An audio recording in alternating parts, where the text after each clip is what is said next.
Hey everyone, my name's Carlos. I'm gonna tell a story about fear and kind of change things up a little bit. So, this was a long time ago, maybe around 2007. It was the day before my birthday, and a week before, we had let me backtrack. So I was in Afghanistan, and our platoons were separated into certain areas of Nuristan. And a week before, our second platoon, they went on a patrol, and the patrol was ambushed. So we had one guy that we lost, and 7 people were severely injured. Some of them I'm still friends with till this day. My platoon sergeant, he was a hunter from Missouri. So he was really into the outdoors, and he's been doing this for a really long time.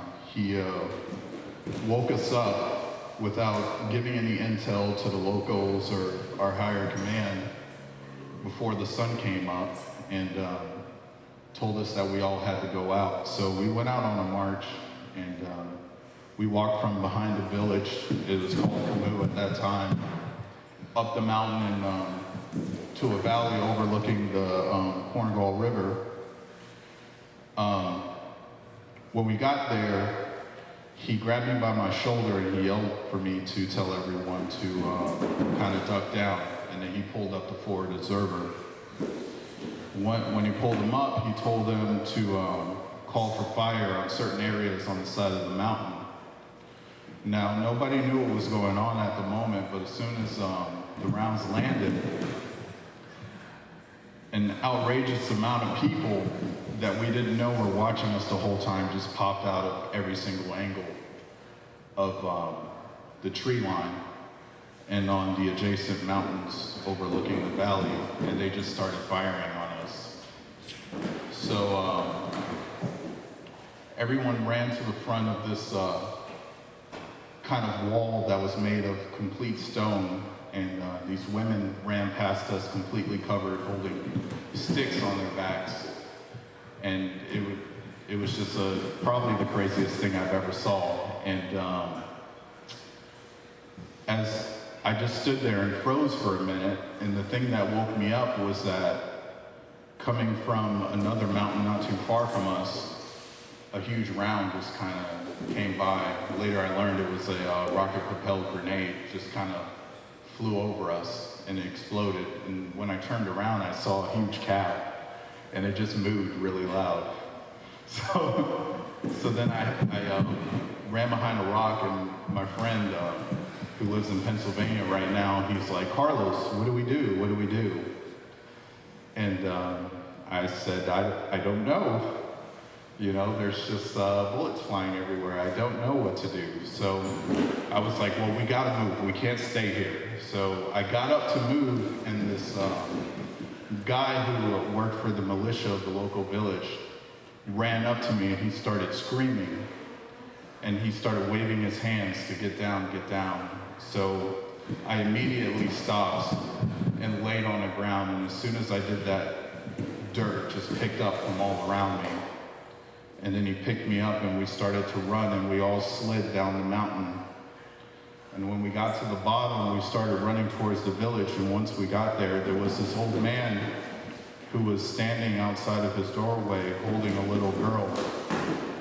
And she was bleeding all over him, and he tried to hand her to me.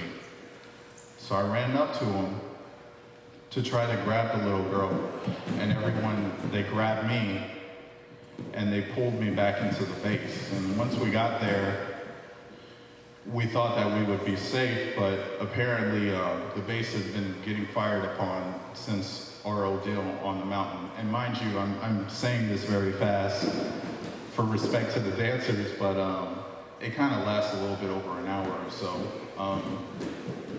On the base, I went into the mortar pit. That's where smaller rockets are fired in two directions that we designate around the surrounding area. And we were just firing mortars for hours upon hours, it seemed, until we ran out. So we called for an emergency supply.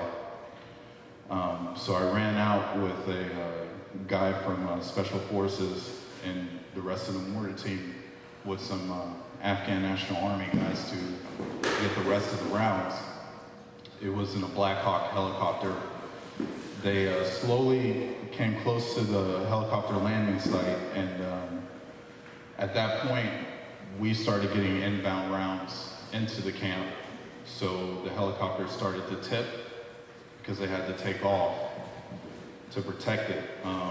Once they did that, all the rounds kind of fell out the side of the helicopter onto the ground. It was probably the second most craziest thing I've ever seen, and we just ran and scrambled to get all the ammo that we could.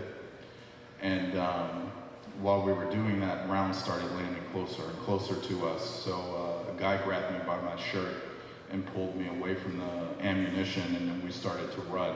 As we were running, I found a tree that is no thicker than these poles here, and like a cartoon, I literally just hid behind it and held it by its sides. And when I did that, a pickup truck by the side of me just lifted off the ground and then hit back down on the ground. And later on we found out that there was a shell that landed inside that truck, which is what made that happen. While I did that, as soon as that truck lifted and landed, I let go and ran up into this building that we had that was abandoned, and my friend was in there. While I was running into the building, it kind of started shaking and a loud noise came from the side of it, and I immediately ran into the room that I knew my best friend Chris was in. And when I got there, Chris was standing between these two windowsills. The windows were completely blown out, and there was glass everywhere, and he was just standing between them. And I screamed to him, "Are you all right?" And he immediately just looked at me and started laughing. So I'll just leave it right there.